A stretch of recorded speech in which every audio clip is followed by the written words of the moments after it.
중국이 지금 엄청나게 지금 AI 부분에 있어서는 뭐 선두권에 들어와 있고 또 5A 통신 장비가 얼마나 좋습니까? 품질과 가격 면에서 압도적이거든요. 네. 자, 이렇게 앞서 나가는 분야가 있어. 음. 그런데 이후에 고성능 칩이 중국으로 들어가면 어떻게 되느냐? 이때는 분위기가 심각해지지. 미국이 밀리지. 그걸 두려워하고 있는 거 아니겠습니까? 그걸 두려워하는 거예요. 지금 네. 그러니까 큰 우리 눈에 보이지 않는 미래의 절대 강자 자리를 놓고 지금은 그 물러설 수 없는 미중 전략 경쟁이 시작된 거예요. 네. 그러면 우리한테 둘 중에 하나만 요구해. 예를 들어서 반도체 공장 뜯어가지고 오라는 얘기는 하지 말고 네. 대신 파는 데만 좀 잘 가려서 팔자 이 얘기를 하든가. 네. 아니면은 저기 파는 건 마음대로 팔되 공장은 좀 공장. 여러 군데서 하겠다. 그런데 이 얘기가 아니라 두 가지 다. 아유. 그런데 그게 되냐고. 그럼 그게 되냐고. 뭐 불가능할 뿐만이 아니고 또 이제 미국이 너무나 욕심을 부리고 미래에 이제 경쟁이 있어서 주도권 잡겠다는 생각만 하고 있는 거네요. 공급망 재편에 대해 가지고 사람들이 너무나 말을 쉽게 하고 경제 안보다 이런 얘기를 하는데 네. 그 사람들 다 미친 놈들이요. 아니 네. 될 법한 얘기를 해야지. 그게 되지도 않을 상황을 이게 얘기하고 이런 있다. 겁니다. 네. 자, 그 초고성능 반도체가 요만한 칩이잖아요. 네. 이 속에 트랜지스터 130억 개가 들어가요. 130억 개. 어머. 트랜지스터가 네. 극도로 소형화돼. 진짜 압축이 된 거예요. 그 한 개 한 개가 코로나 바이러스 크기의 반도 안 돼. 나노 단위로 세요. 나노 단위로. 그런데 보십시오. 이게 얇은 실리콘 웨이퍼 막에다가 그걸 갖다가 새겨 넣어야 되거든. 네. 그리고 새겨 놓은 걸 여러 장 겹쳐서 집적회로를 만들어야 되거든. 그러면 극자외선이라고 하는 아주 빛의 파장이 제일 짧은 거. 이걸 해야지. 예컨대 적외선 같은 경우는 파장이 길잖아요. 그러면 그 빛의 파장 길이가 벌써 이 회로도 크기를 넘어서기 때문에 정확하게 못 새긴다 이거요. 그랬는데 네. 이게 모바일 시대는 다가오는데 고성능 칩이 필요한데 이런 극자외선으로 회로도를 새기면 어떨까 할 때 다 미친놈이라 그랬어. 그 미국이 포기한 거요. 다 미친놈이라 그래. 연구 이론으로는 가능해. 그런데 이걸 어떻게 개발했냐? ASML 네덜란드에서 극자외선을 어디서 얻을 거야? 자연 상태에서는 얻을 수가 없어요. 그 주석이 있어, 주석. 이걸 고온에서 이게 액체가 된다고. 그러면은 액체의 작은 그 기화된 방울에다가 레이저 광선을 2번 쏴주면 첫 번째는 가열이 되고 두 번째 레이저 광선에 폭발이 될 때 순간적으로 50만 도에 달하는 태양보다 뜨거운 열이 그 조성이 되고 거기서 빛이 나오는데 그게 극자외선이요. 그러면은 이 주변에 거울을 설치해 가지고 이 빛을 모아서 쏴주는 거예요. 그럼 여기에 주석 방울이 수없이 많은데 한꺼번에 5만 개의 방울에 1초 안에 저기 레이저 광선을 2번 쏴서 그걸 맞춰서 거기서 나오는 빛을 반사해서 쭉 뽑아주는. 요게 극자외선 발생기거든. 네. 말만 들어도 좀 그래가지고 예. 아주 짧은 파장으로 이제 트랜지스터 회로를 새기면은 빛으로 새기는 거예요.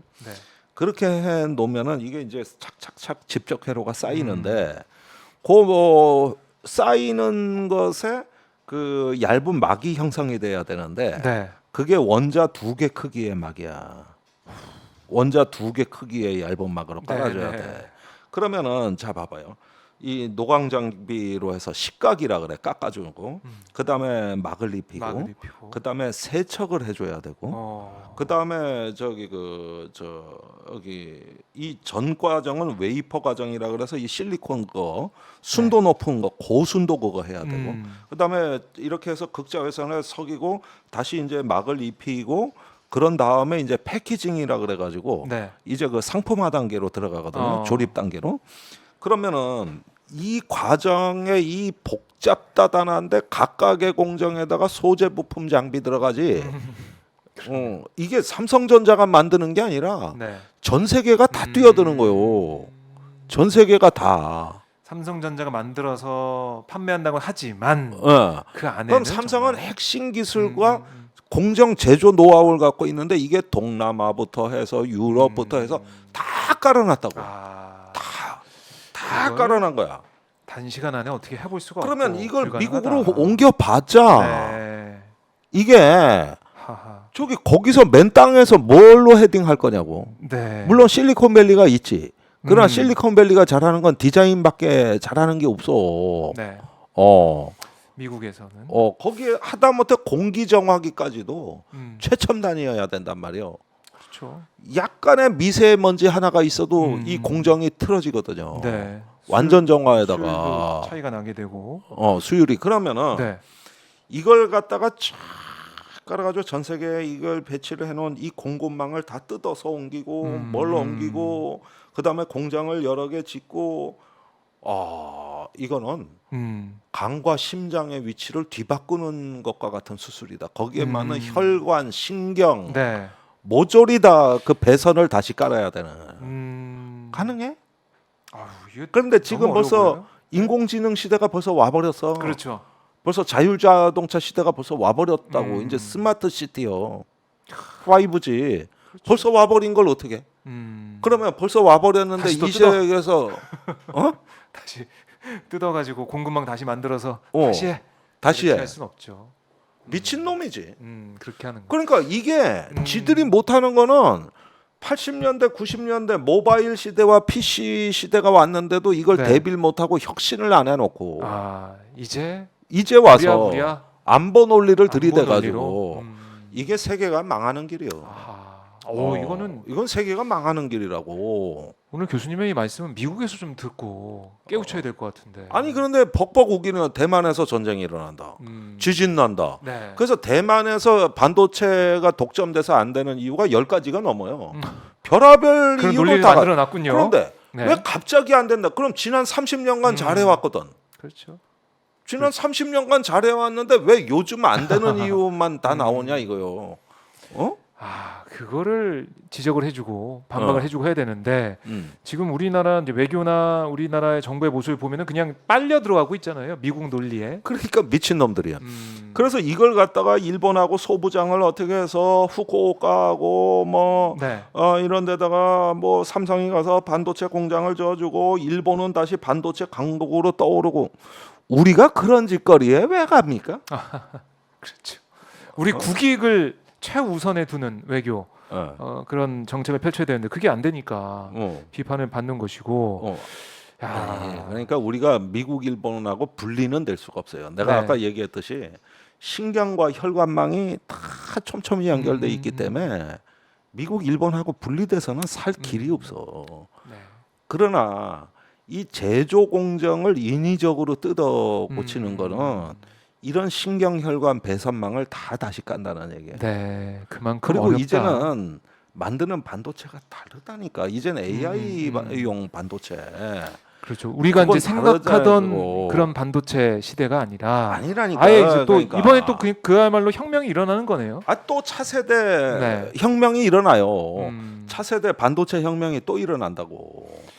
그런데 지난번에 코로나 겪고 우크라이나 전쟁 겪고 이러면서 공급망에 눈을 뜨니까 이거를 이제 바꿔보겠다는 건데. 미국이. 아니 그걸 바꾸는 길은 자기들이 독점에 안주하지 않고 저기 혁신을 부지런히 단행해서 나름대로 어떤 능력을 키웠으면 생기지도 않았을 문제를 이제서야 안보라는 논리로 만들어가지고. 그래서 애플의 아이폰이 결국 인텔에서 반도체 공급 못 받고 그래서 TSMC에서 받고 공장은 중국에 세운 거 아닙니까? 그렇네요. 누가 중국 가라 그랬어? 자기들이 그래놓고 이제는 그게 잘못됐다는 거 아니야? 이제는 빠져나오겠다는 그쵸. 거 아니야? 이제는 중국과의 이제 대결 이게 남아 있으니까 빠지겠다. 그리고 되지도 않아. 봐봐. 네. 일론 머스크 얼마 전에 중국 갔어. 오히려 더 많이 전기차 가더라고요. 가고, 네. 다시 저 애플 갔고, 네, 엔비디아도 뭐 가서 엔비디아 뭐 한다고 갔고. 그러니까 보세요. 지금 이제 떠오르는 핵이 엔비디아인데 주식값 많이 올랐어요. 네. 그러니까 그런 업체가 바로 대용량 그래픽 처리 능력이거든요. 그래서 게임의 그 영상이 실시간으로 보이고 이런 건 뭐냐면은 그걸 병렬 처리 능력이라 그래. 네. 그런데 지금 우리가 갖고 있는 그 고성능 칩들은 순차적인 처리인데 속도는 빨라. 그런데 네. 대용량 그래픽 처리를 하려면은 다 병렬 계산을 한꺼번에 해줘야 돼. 느리더라도. 예. 그러면 3D 이게 실시간 실감 나는 이제 병렬로 영상을 한 얻을 번에. 수가 예. 있는데 이 기술이 이제 인공지능 시대 기술입니다. 인공지능 시대. 그래요. 그걸 설계 능력을 갖고 있는 거예요. 설계 능력을. 네. 다 무슨 반도체든 제조는 다 삼성 TSMC가 주로 하고 인텔이 일부 하고 인텔은 이제 PC용을 하죠. 이렇게 하고 이런 것들은 엔비디아가 했다 하더라도 우리가 생산을 해줘야 되는 거예요. 그렇죠. 설계 단계와 뭐 제작 공정 이렇게 좀 다르니까. 그러면 여기 네. AI에서 폭발적인 성장이 기대되고 그런 걸 할 수 있어서 우리가 그걸 삼성이 앞서서 대비를 해서 협력을 한다. 괜찮죠. 그거야 괜찮지. 근데 지금 하고 있는 방식은 그게 아니지. 일단은 기존의 공급망부터 때려 부수지. 네. 그래서 공급망 교란은 미국이 하고 있어요. 그래 놓고서 이제 미래로 가자 그러면 그것도 또 우리가 해야 될 건데. 그렇네요. 어. 오늘 이제 반도체에 대해서 교수님 반도체 진짜 박사 같은 아니 느낌이 이걸 들어요. 공부를 안 하면 네. 안보 분야가 안 보여요. 안보 분야를 접근하려면 이걸 공부 안 할 수가 없어요. 그래서 아까 얘기한 크리스 밀러의 예. 칩워. 칩워. 이 책은 600 제가 페이지. 강추하거든요. 네. 한번 읽어두시면 반도체에 대한 그동안에 모호했던 칩워. 것들이 그림이 다 보여요. 그거 한번 꼭 저도 읽어보세요. 한번 공부를 예. 좀 해보도록 하겠습니다. 예. 자, 이제 반도체 이게 이제 안보랑 뗄래야 뗄 수 없는 그런 사안이고 또 미중 패권 경쟁에 있어서도 꼭 알아야 되기 때문에 오늘 김종래 교수님의 말씀을 좀 들으면서 뭐 개괄적인 걸 좀 들여다봤는데 앞으로 저희가 기회 있을 때마다 한번 이 얘기를 계속 해 가기로 하고 네.